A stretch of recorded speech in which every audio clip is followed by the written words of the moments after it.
dia, irmãos, que a graça do nosso Deus esteja presente no nosso meio. E Ele se faz presente.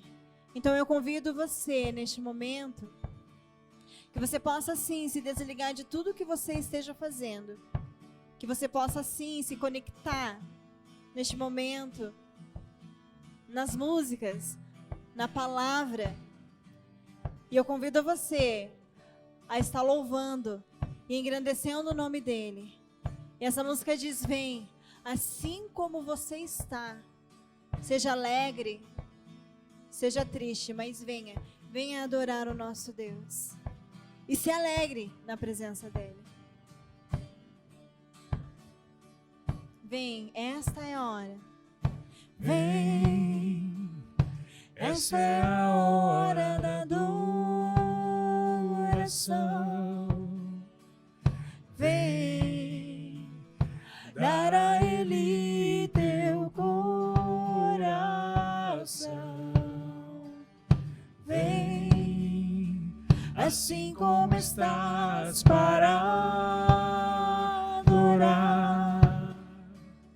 Vem, assim como estás diante do Pai. Vem, essa é a hora. Vem, essa é a hora da adoração. Oh, oh, oh, Vem, dar a Ele teu coração.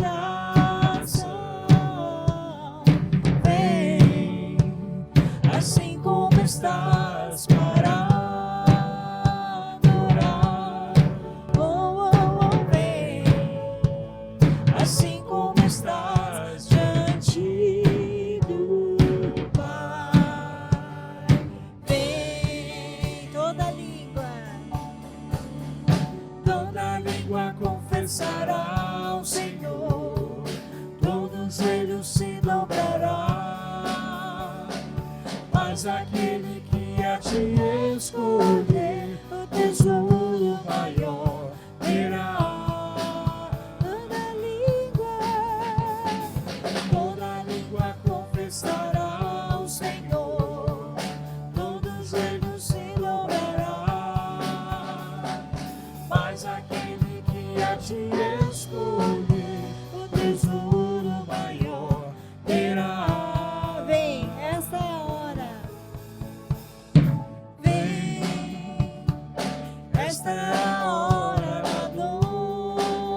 adoração.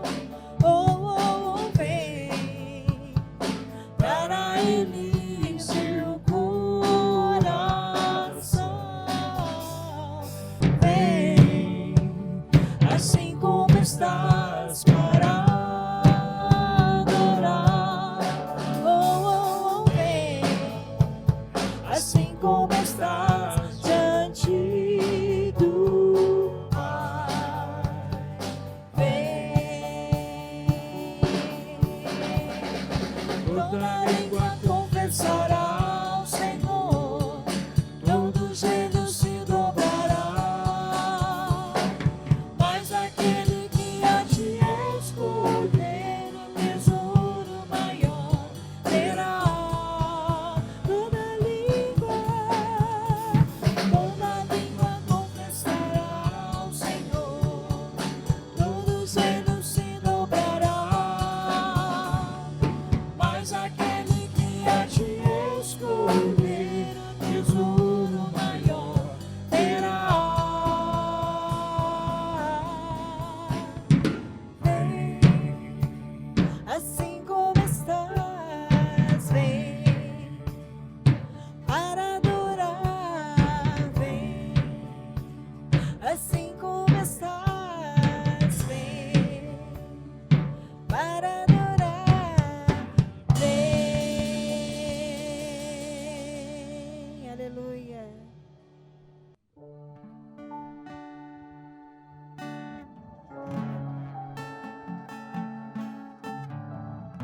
Que possamos estar preparando o nosso coração para a mensagem de Deus nesta manhã. Logo mais o pastor Juvenil vai estar falando, pregando, falando um pouquinho da palavra do nosso Deus. Que possamos estar com os nossos corações abertos, receptivos à palavra dele. Nosso desejo toda manhã é adorar o nosso Deus. Que possamos levar, sim, mais além a nossa adoração a Ele. Amém?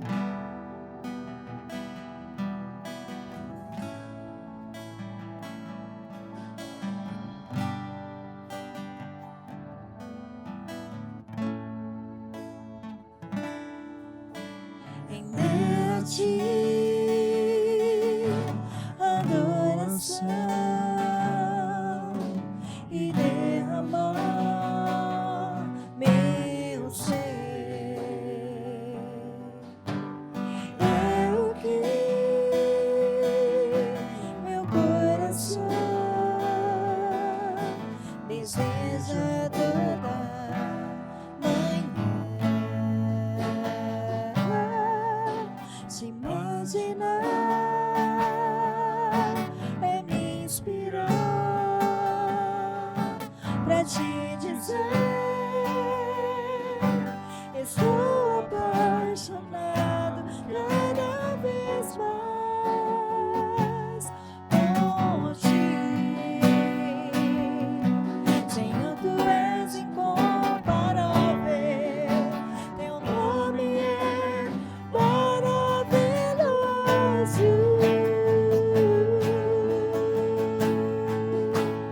Leva-me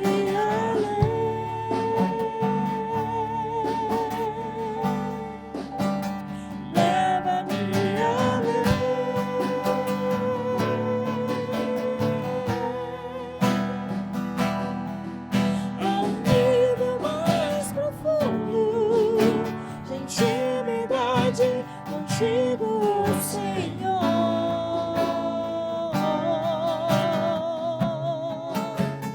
Leva-me além.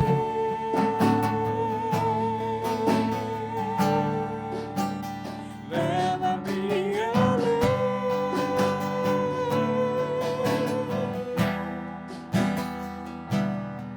Que a minha vida flua mais da tua unção, mais o teu poder.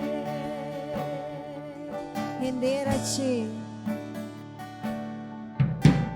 Render a ti adoração e derramar meu ser. É o nosso coração, é o que meu coração deseja toda manhã.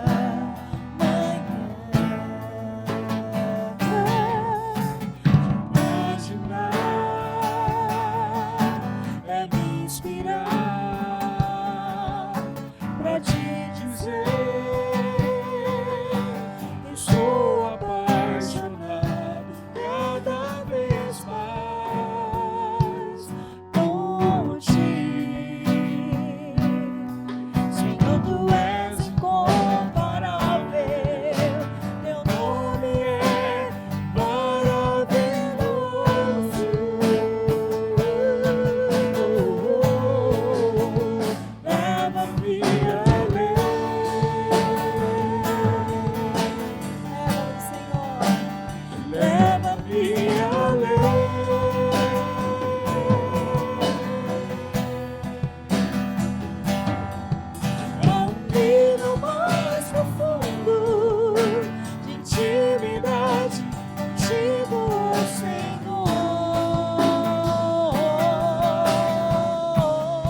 Bom dia, estamos aqui reunidos para celebrar ao Senhor em mais um domingo que Ele acrescenta sobre a minha vida e sobre a sua, em que nós podemos colocar o nosso coração na presença dEle, procurar um pouco mais de aprendizado sobre a palavra de Deus, adorar a Ele em espírito e em verdade. E eu convido você nessa manhã a fechar os teus olhos, curvar a sua cabeça para nós falarmos com o Senhor e já no início deste culto, pedir que o Espírito de Deus venha sobre a minha vida e sobre a tua, Ele já está conosco, mas que Ele possa nos orientar nessa manhã, que Ele possa encontrar liberdade no nosso coração para falar conosco e nós possamos não só ouvir, mas colocar em prática aquilo que ouviremos dEle. Vamos orar?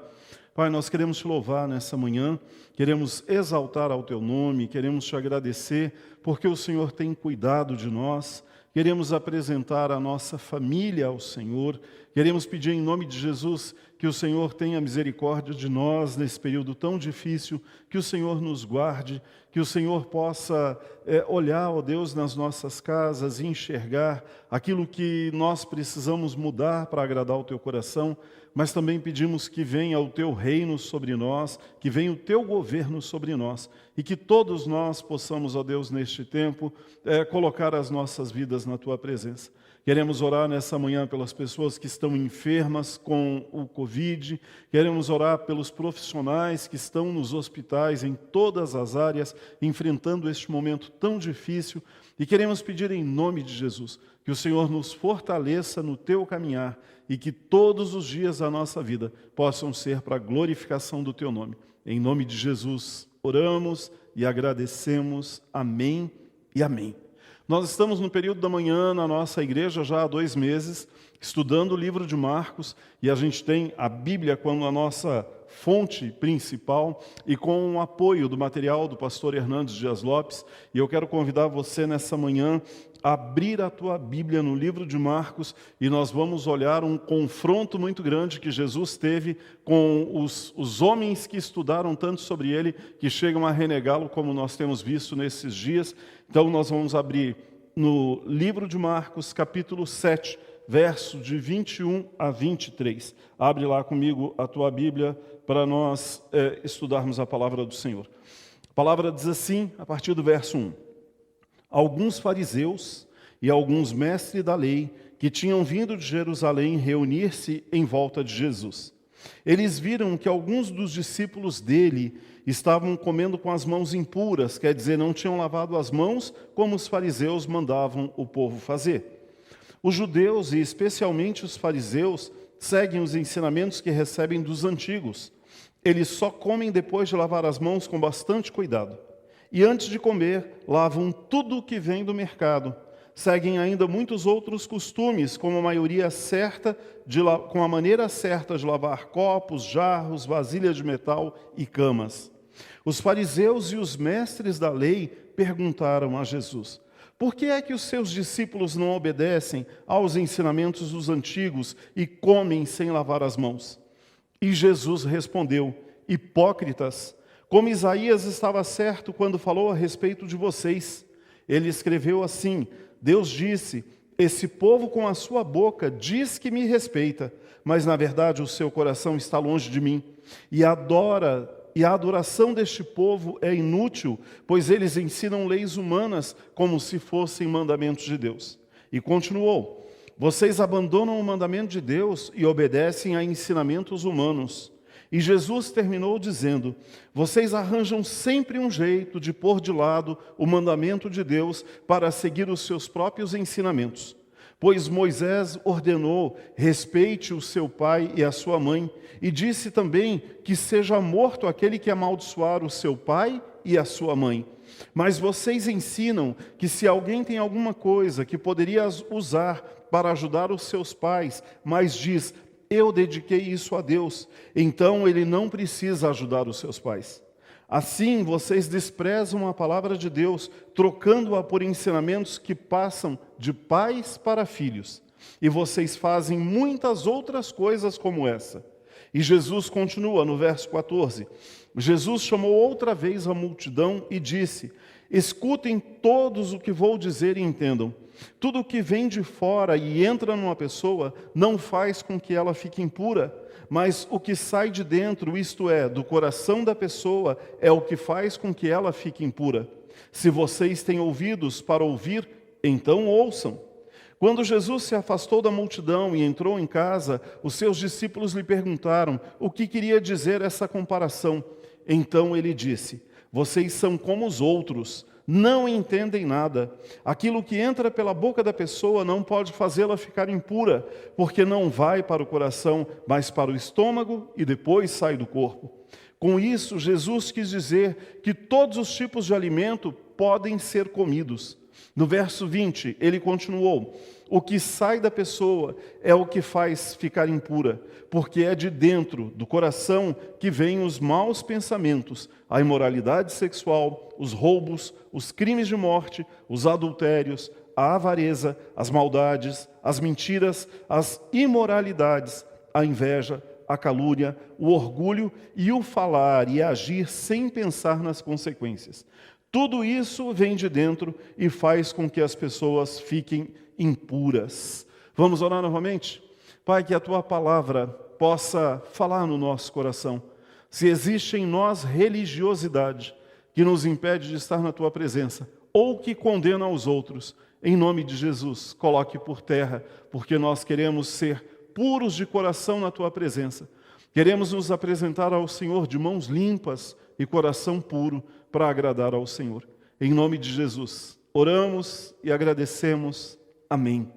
A palavra aqui, quando Jesus exorta esses homens, esses escribas e fariseus, que eram os homens que estudaram tanto sobre Jesus, que é o povo que se dedicou tanto a aprender da palavra, mas que chega num momento em que eles não conseguem entender o mover de Deus. Quando Jesus vem, né, nós já vimos isso em outros estudos, eles não concordavam que aquele Jesus que se apresentava fosse de fato o Filho de Deus, porque eles esperavam Jesus numa hierarquia, numa dinastia, né, de uma linhagem nobre, e Jesus vem aqui para confrontar esses homens, nascendo de uma família de carpinteiros, de um homem que não tinha um status, e Jesus então confunde o coração deles, e eles, pela dureza do coração, olham mais para rituais do que para o próprio Cristo, e eles não se permitem, então, entender de fato quem era Jesus, muito menos do que Jesus estava falando.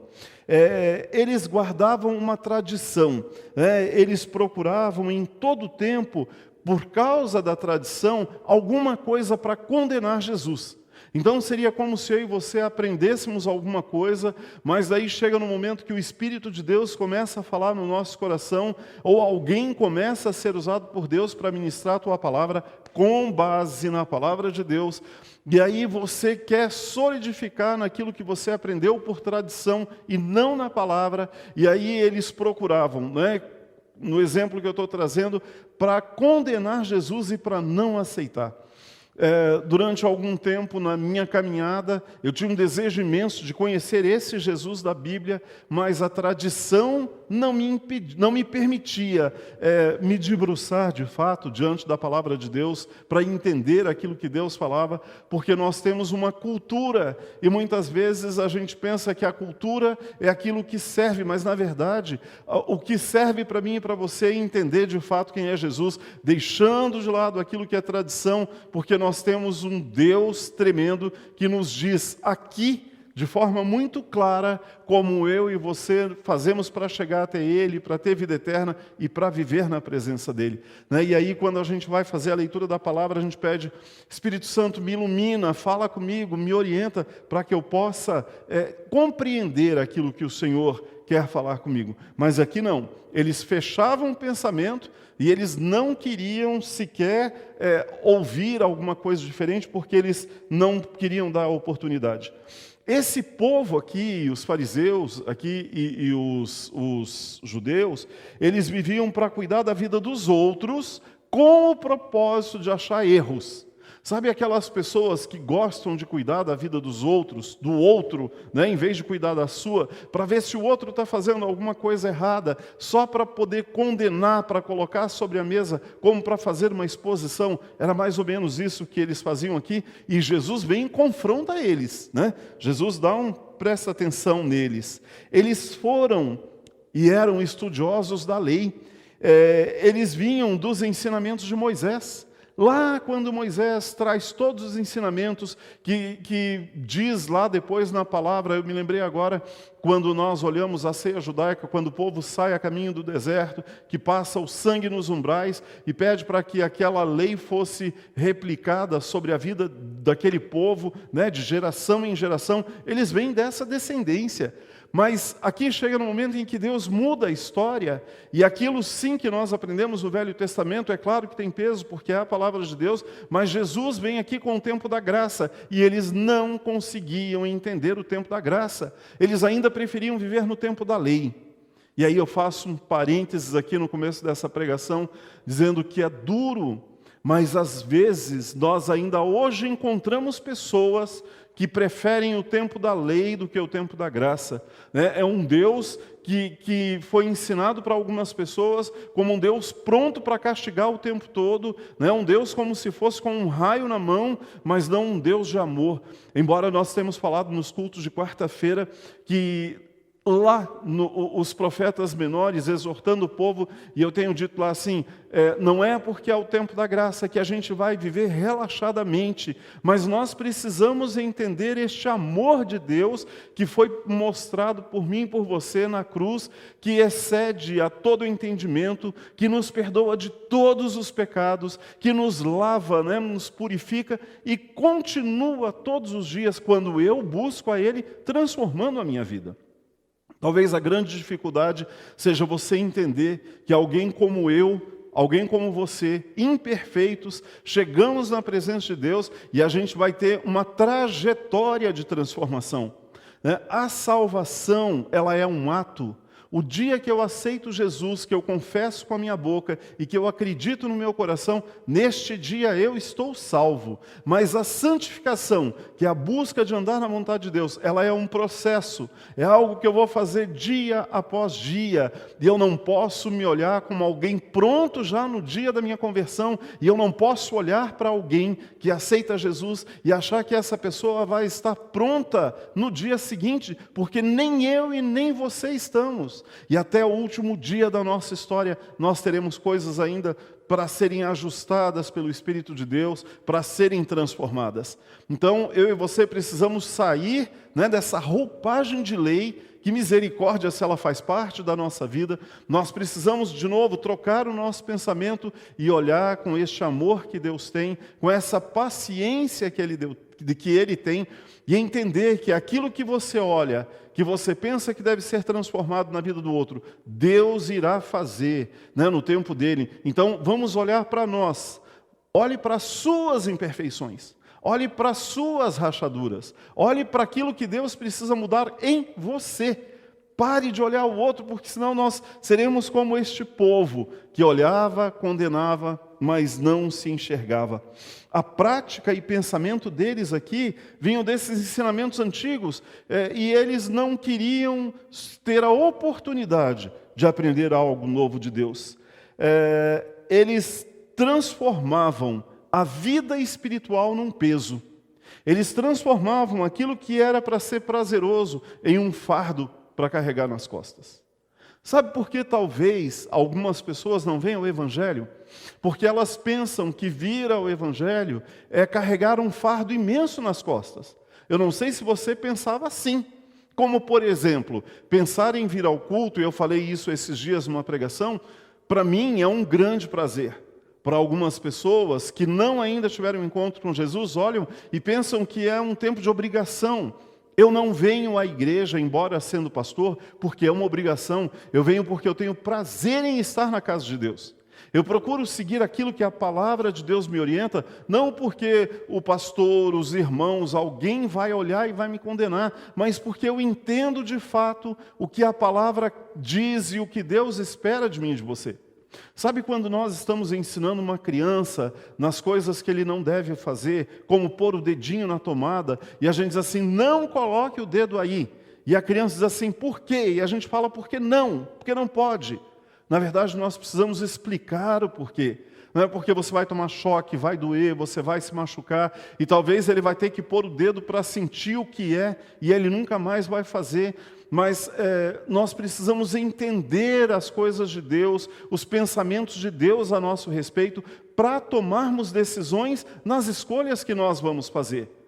Algumas pessoas dizem assim, você não bebe, não fuma, não faz isso, não faz aquilo, porque a tua igreja proíbe, né? Não, a igreja não proíbe, a palavra orienta, é diferente. E quando eu deixo de fazer as coisas, porque eu entendo que é algo contra mim e desagrada a Deus, tenho não um peso, mas um prazer em agradar aquilo que Deus coloca para mim. Entendeu a diferença? Eu deixo de fazer as coisas por causa da lei e começo a fazer as coisas porque eu compreendo o amor de Deus por mim, e eu compreendo que Deus tem algo maravilhoso para mim e que Ele me quer nessa liberdade de andar na presença dEle. E eu começo a trocar a minha ótica, a minha visão nas coisas que eu estou fazendo. Então, se você é aquele que não faz algumas coisas, que não cumpre algumas coisas, porque tem medo do que os outros vão pensar, eu digo para você que, além de mim e das pessoas que te olham, existe um Deus que olha para você e por você, e que esse ajuste você precisa fazer com Ele, e não com pessoas. E nós mudamos então a relação, deixamos de ser farisaicos, de ser os da lei, e passamos a ser aqueles que fazem porque entendemos o amor de Deus por nós. Faz sentido para você o que eu estou te dizendo? A gente precisa ter um compromisso maior com Ele, e aqui este povo não tinha. Então, eles chegavam, por exemplo, esse povo, ao extremo, neste momento aqui, que todas as vezes que eles iam à praça ou ao mercado, diz que quando eles voltavam para casa, eles purificavam a si com banhos, com limpezas específicas, inclusive as suas roupas, inclusive as suas camas. Hoje, que nós estamos vivendo no momento do Covid, a gente chega em casa, a gente precisa lavar a mão, tirar o sapato, deixar lá fora, tirar a roupa, passar o álcool gel na sacolinha do supermercado, limpar os produtos. Existe todo um ritual que hoje a gente está fazendo, que é o que esse povo fazia aqui. Mas eles faziam por questões, achando que isso era uma espiritualidade. A gente faz por precaução e por cuidado, né? Quando eles iam, por exemplo, na praça, nas reuniões, eles achavam que porque tinha muita gente ali, aquilo era impuro. E eles tinham medo, inclusive, de esbarrar nos gentios. Quem eram os gentios? Era todo aquele que não era judeu. É como se as pessoas fossem contaminadas por não ser o que eles eram. Olha o absurdo que chega essa fé ou esta forma de agir diante da palavra que eles tinham. E aqui, quando eles sentam, eles encontram Jesus neste relato do texto, eles ficaram escandalizados porque os discípulos de Cristo, quando vieram comer, não purificaram as mãos na forma que eles faziam. Né? Eles não fizeram como a tradição mandava. Eles fizeram do jeito deles. Tá? Aqui não relata, mas talvez os discípulos foram lá e passaram uma aguinha na mão e já vieram comer. Mas eles não, eles queriam que fosse dentro de um ritual prescrito na palavra, que era o ritual que eles entendiam como santificação. E aí a acusação deles vinha para desmerecer os discípulos e ao mesmo tempo acusar a Cristo. É como se eles dissessem assim, olha só, você está dizendo que é o Filho de Deus, os teus, aqueles que andam contigo, sequer fazem o ritual de purificação na hora de sentar na mesa para comer. Então para eles era mais importante a lei do que estar diante de Cristo. Eles não aceitavam pensamentos diferentes deles. Tudo o que eles faziam era por tradição. Tudo que eles faziam era assim. Interessante porque eu não tenho tanto tempo assim de evangelho, eu tenho 20 anos de conversão, mas eu hoje, como pastor, há 11 anos que eu sou pastor, eu atendo hoje algumas pessoas em gabinete que estiveram na sua infância ou adolescência na igreja, que receberam marcas de lei, lá 25, 28 anos atrás, e que hoje tem uma relação um pouco conturbada com Jesus, porque a marca da lei foi maior, ele não conseguiu cumprir a lei, então ele opta em não caminhar com Jesus, porque ele se sente incapaz. E aquele que foi o algoz, que colocou o peso sobre o seu ombro, não consegue também ser perfeito, mas veste uma máscara de fariseu, como se ele fosse capaz de viver aquilo que ele cobra do outro, mas ele também não vive. Então nós precisamos nos despir dessa roupagem, que a gente vai ver aqui na sequência, quando Jesus confronta os fariseus aqui, que ele os chama de hipócritas. Nós precisamos tirar essa roupagem e entender que você é imperfeito como eu sou, e que Jesus nos ama como nós estamos, mas Ele pode transformar a nossa história, nos levando à busca de santidade, à mudança daquilo que não agrada a Ele, no tempo, no processo que Ele entende sobre a minha e sobre a sua vida.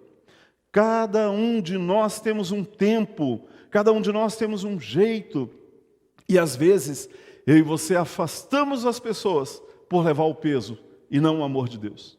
Quando eu me converti no começo, o pastor que me acompanhava, o pastor Cleiton, hoje mora nos Estados Unidos, um homem de Deus, ele e a esposa dele, a Eleusa, tem nos acompanhado nos cultos, e creio que ele também, com o pastor Silvaniro, o pastor Cleiton, o pastor Silvaniro e o Francisco, um grande irmão em Cristo, chegavam na minha casa na sexta-feira para nós fazermos o estudo bíblico, ou no sábado, que eu pedi.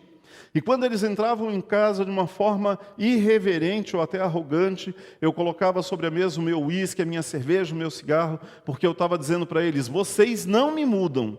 E eu já testemunhei isso aqui e continuarei testemunhando sempre, que realmente o homem não me mudaria. Mas eu não sabia que o Espírito de Deus tinha esse poder, esse propósito, e que Ele poderia fazer, né, em mim aquilo que Ele fez, novos valores, novos pensamentos, novo jeito de ser, uma alegria que não tem como comparar com aquilo que era sintético e que trazia para o meu coração.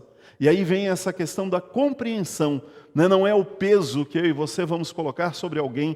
Quando vem as pessoas na igreja e começam a dizer das suas imperfeições, eu fico muito tranquilo, porque se o Senhor transformou a minha história, Ele não vai transformar a sua, Ele vai, Ele pode. O que nós precisamos é permitir que Ele faça a obra dEle na nossa vida, na nossa história. Os fariseus aqui, eles se achavam santos, mais santos do que os outros. E talvez aqui venha a crítica que às vezes nós recebemos enquanto crentes, e crente não é placa de igreja. Crente é todo aquele que crê em Jesus. Talvez as pessoas nos olhem, e eu já usei esse termo, talvez você também já ouviu, dizer assim, aquele povo pensa que é santo. Não, mas nós buscamos santidade, e nós precisamos continuar buscando. Não tem como dizer que sou cristão, se eu não procuro mudanças, se eu não procuro entender e buscar a santidade daquilo que Deus quer na minha vida. Mas aqui não.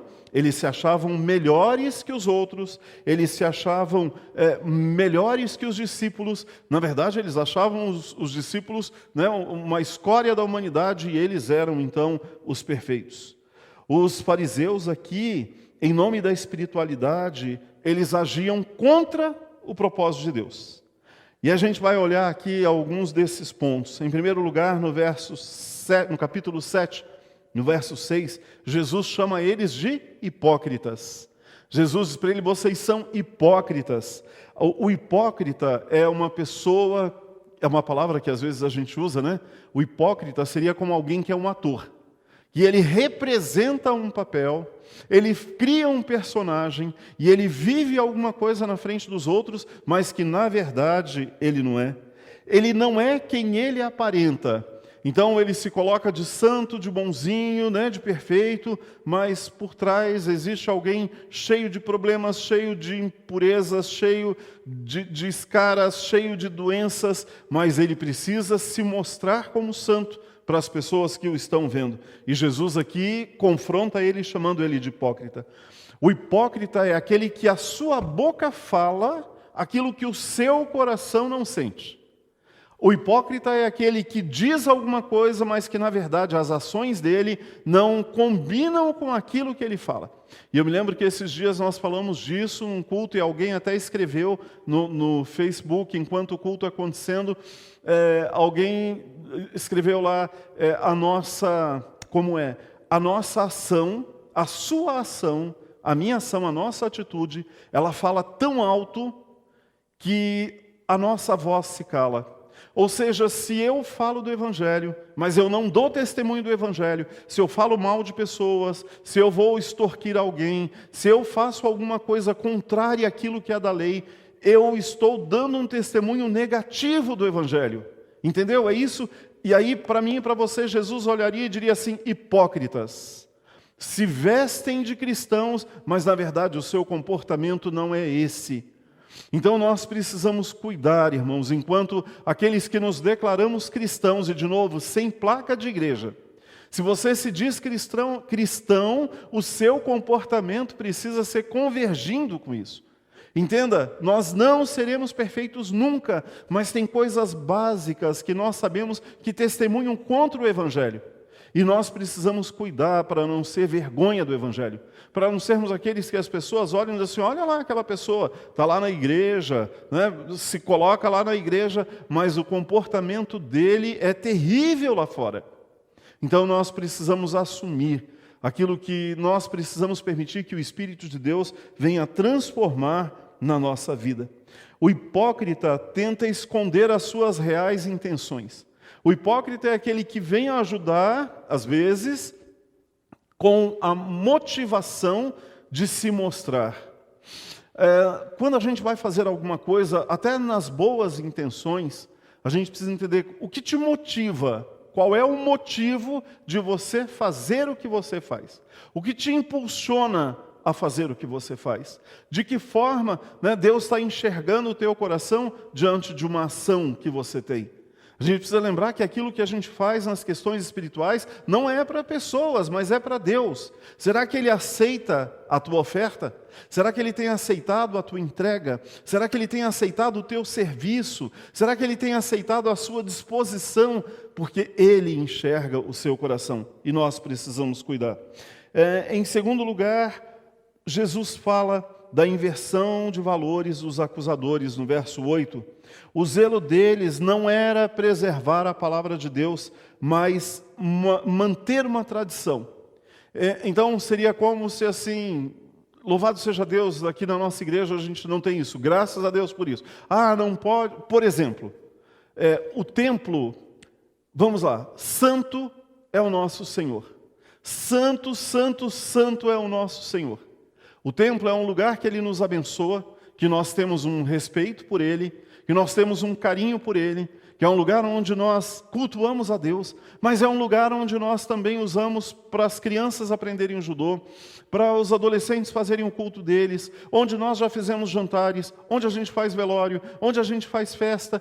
Dentro de um conceito cristão, este espaço onde eu estou agora, eu não sei se você não conhece a nossa igreja, a Igreja Batista do Jardim Pinheiros, está aqui dentro de uma tenda, que era uma tenda de plástico, e Deus nos deu uma visão e uma possibilidade de transformar ela, e temporariamente nós estamos aqui cultuando a Deus, enquanto o Senhor libera a documentação para a gente começar o nosso templo definitivo num terreno que a gente tem aqui do lado. Mas seria como aqui, né, nessa inversão de valores, para manter a tradição não faríamos mais nada aqui dentro. Em detrimento ao templo, considerando o templo como sagrado, ainda como era lá no Velho Testamento, nós não abençoaríamos pessoas aqui dentro. É mais ou menos isso que os discípulos aqui faziam de inversão de valores, sacralizando algo que é material, transformando em sagrado algo que é extremamente respeitoso, como eu disse, mas que ainda assim nós fazemos ações aqui dentro que eu creio que alegra muito o coração de Deus, abençoando vidas, sendo um ambiente extremamente agradável, onde nós podemos cumprir aquilo que Deus tem nos mandado. Eles tinham trocado aqui, os fariseus, a verdade por algo que, vamos dizer assim, que era verdade somente no coração deles. Em terceiro lugar, Jesus aponta o desvio que esses acusadores faziam. E aqui, olha que interessante esta reflexão e esse estudo. Eu fui tentar entender um pouco mais sobre isso. Os escribas e os fariseus, eles tentavam aqui reprovar os discípulos de Cristo para destruí-los. Eles não queriam que os discípulos continuassem levando o evangelho. Eles foram denunciados de cometer vários desvios da prática da verdadeira espiritualidade, como fala ali no capítulo 7, no verso 7. Jesus responde aqui aos escribas, citando eles, dizendo que eles seguiam a lei do profeta, mas que eles, na verdade, estavam, inclusive, deturpando a palavra de Deus em detrimento àquilo que eles queriam. O que acontece aqui nesse momento, para a gente entender mais sobre essa fala que ele fala da honra aos pais? Para os irmãos entenderem, eu vou tentar traduzir aqui a história. A palavra de Deus fala que nós devemos honrar pai e mãe. Os escribas e fariseus aqui na época, com os seus bens, quando eles não queriam investir o seu dinheiro cuidando de pai e de mãe, eles criaram uma lei que é chamada de Corbã, que é a dedicação ao Senhor. Então, quando eles tinham lá o pai e uma mãe que estavam numa necessidade, eles diziam assim: eu não posso ajudar o meu pai e a minha mãe, porque eu estou no Corbã, ou seja, eu estou dedicando os meus bens ao Senhor. Então, se eu estou dedicando ao Senhor, eu não posso ajudar meu pai e minha mãe e eles que se virem lá. Porém, essa lei que eles criaram, esse Corbã, que eles faziam essa dedicação, era uma dedicação, vamos dizer assim, no documento, porque na verdade eles continuavam utilizando dos seus bens, do seu dinheiro, dos seus recursos, mas foi uma forma que eles criaram de burlar a orientação de honra ao pai e à mãe, que honrar pai e mãe vai além de somente respeitar, mas inclusive de cuidar. E eles fazem isso para poder não investir o seu dinheiro. Eles usam a palavra a seu favor, distorcendo totalmente a palavra de Deus para não investir na vida do pai ou da mãe, para não cuidar do pai e da mãe, mas ainda criando uma forma de assim fazer. Resumindo, eles criaram condições, usando a palavra de Deus, para enganar, para se dizer ainda santos: estou dedicando os meus bens e o meu dinheiro ao Senhor, então eu não cuido de pai e mãe. Ainda hoje, nós encontramos situações em que as pessoas invertem a palavra de Deus para benefício próprio. Se eu e você quisermos pegar a palavra de Deus e pegar textos sem contexto, sem pretexto, como nós dizemos, nós podemos manipular. Mas misericórdia de nós, que o Senhor tenha misericórdia de nós e que nós tenhamos temor para não assim fazer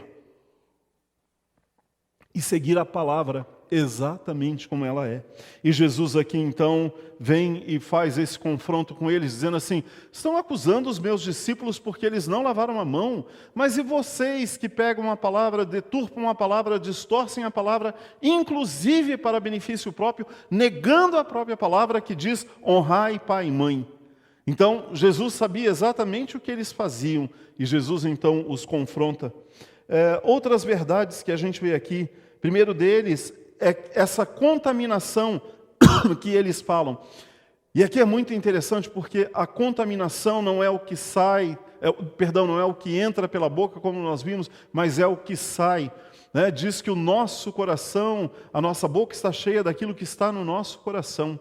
O que tem saído da sua boca, que palavras têm saído da sua boca, que o que você tem dito para as pessoas deve ser aquilo que está no seu coração. Que Deus tenha misericórdia de nós, que nós consigamos ter um coração ligados a Cristo, para que a gente tenha realmente sentimentos abençoados, para que da nossa boca saiam palavras de bênção, para que da nossa boca saiam palavras que profiram coisas que agradem ao coração de Deus. E é isso que Jesus está dizendo aqui para eles.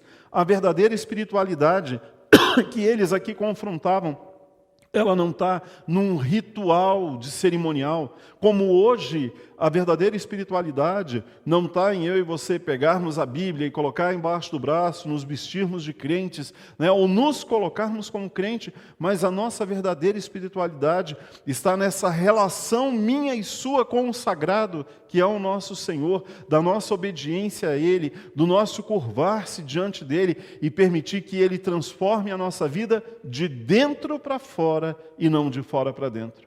A roupagem, aquilo que nós podemos colocar para nos mostrar como crentes e que nós podemos até ser hipócritas e enganar os outros, enganamos os outros, mas não a Jesus. E nós precisamos vigiar e nós precisamos cuidar. Lavar as mãos ou purificar utensílios não nos torna limpos aos olhos de Deus. Nos mostrar como crentes somente na aparência não nos mostra limpos aos olhos de Deus. Jesus dá uma ênfase à necessidade aqui de ouvir e compreender. Ouvir a palavra, compreender a palavra e permitir que a palavra transforme o meu e o seu coração de dentro para fora. Perdão, gente, eu tomei água aqui e eu engasguei com ela, tá? Nós precisamos vigiar, nós precisamos cuidar, nós precisamos, quando ouvimos uma pregação dessa, por exemplo, não pensar no outro, mas pensar em nós. Quando nós ouvimos uma pregação de exortação essa, como Jesus fez aqui com os discípulos, nós devemos perguntar a Ele: Senhor, eu estou sendo hipócrita? Senhor, o Teu Espírito está falando comigo nessa noite? Senhor, o que eu preciso deixar dessa roupagem, mas ser verdadeiramente aquilo que o Senhor quer? Para que nós possamos olhar o mundo como Jesus olha e expressar amor ao mundo como Jesus expressa, mas não tentarmos levar um peso, né, uma carga para colocar sobre as pessoas, porque Jesus não é assim. Essa é a minha e a sua natureza, mas Jesus não. Ele é amor, Ele veio para salvar, Ele veio para libertar e Ele veio para transformar vidas. Que tipo de cristão você tem sido?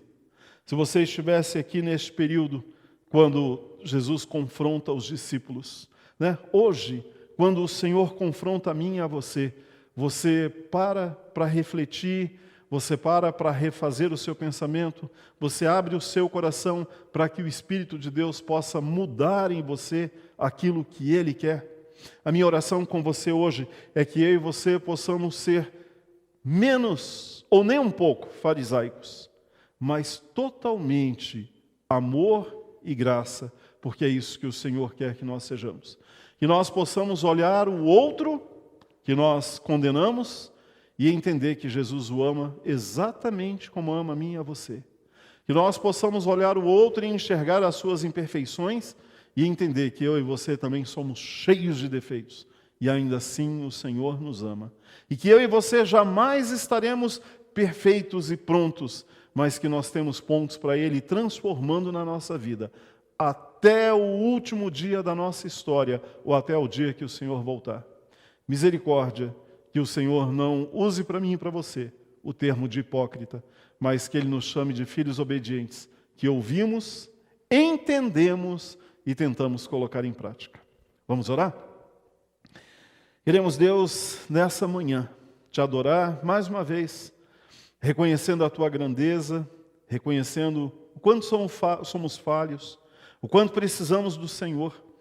E queremos pedir que o Senhor tenha misericórdia de nós, que o Senhor tire de nós toda a lei, todo julgamento, tudo aquilo que nós usamos para medir o outro, e que nós possamos praticar mais amor e graça, que é isso que o Senhor tem praticado conosco. Que nós possamos ser referência do Teu Evangelho, como eu tenho orado, mas não em querer pôr peso ou regras para o outro, mas que possamos ser referência, inclusive com a nossa vida, com aquilo que nós dizemos e com aquilo que nós fazemos. Que as pessoas possam olhar para nós e enxergar que existe verdadeiramente um testemunho sobre a nossa palavra, que as nossas ações e o nosso falar tenham a mesma direção, e que seja o Senhor o juiz a nos julgar. Abençoa, Senhor, cada um que nos acompanha nessa manhã, cada um que se coloca diante do Senhor nesse momento, e que venha o Teu reino sobre nós, que venha a sua transformação sobre a nossa vida. E queremos abrir o nosso coração nesse dia, para que o Senhor continue a nos moldar, enquanto o Senhor entender que é necessário, ou seja, até o último dia da nossa história aqui. Abençoa-nos nesse dia, nos guarda e nos dê um dia na Tua presença. Em nome de Jesus, oramos e agradecemos. Amém. Que o Senhor te abençoe, que o Senhor te guarde, que o Senhor resplandeça o rosto dele sobre você e que ele tenha misericórdia de ti. Tenha um domingo abençoado na presença de Jesus e às 19 horas estamos aqui novamente para continuar o nosso culto a Deus, dedicando o nosso domingo a ele, engrandecendo o nome dele. Que o Senhor seja contigo.